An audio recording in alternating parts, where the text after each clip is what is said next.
रोतानी बालाजी में रंग पानी घोर के कहाँ गिरंग।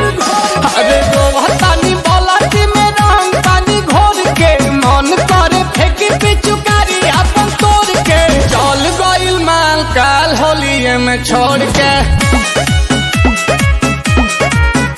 अरे चल गइल माल काल होलिये में छोड़ के कहाँ गिरंग। अरे होलहरी जरावे खाती आवत रहे भोर के मिलला के बाद जाते रहे हुआ जोड़ के चल गइल माल हो बंगाल काल छोड़ के। अरे चल गइल माल हो बंगाल काल छोड़ के कहाँ गिरंग।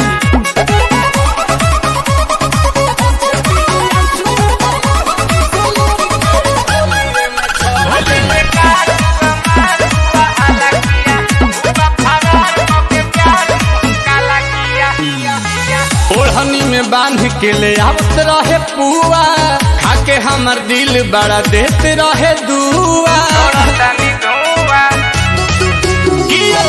खइलो के बाद नहीं भूख लगे हमरा अभी एगो बतिया के दुख लगे।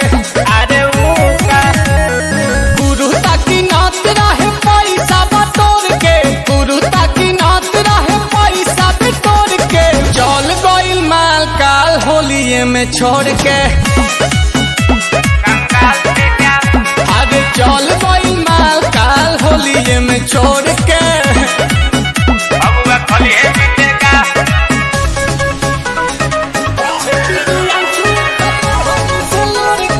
होलिये में छोड़ के।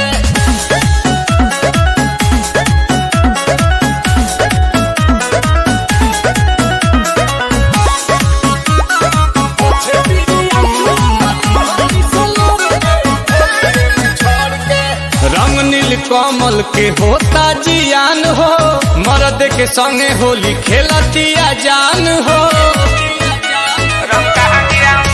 हम कैसे मनाई अपना आप के आंसू गिरता रे आंसू पाछा ताप के इलाज कराओ।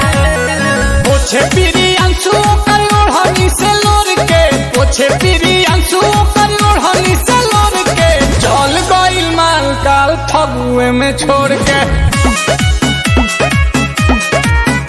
आज चल गइल माल काल फगुए में छोड़ के फगुआ खलिए जीतेगा।